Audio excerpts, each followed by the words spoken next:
Resulta que tenim un equipament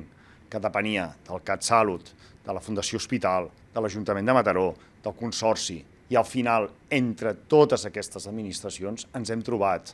anys i panys després, que no podem passar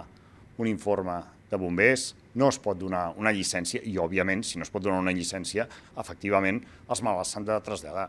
Però el desastre que s'ha exemplificat aquí és aquest desastre entre administracions de no poder donar solució a un nou sociosanitari que es van cedir uns terrenys tard i que ja ho veurem, quan es produirà, i que a dia d'avui veiem com un equipament històric del centre històric de la nostra ciutat de Mataró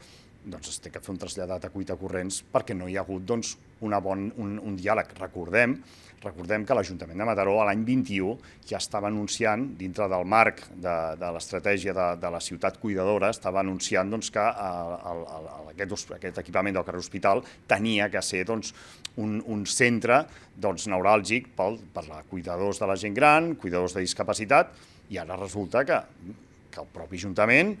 3 anys després, està negant una llicència perquè no es passa ni l'informe de bombers. Llavors, a nosaltres aquesta falta de comunicació, aquesta falta d'eficiència i eficàcia entre administracions realment ens sembla alarmant.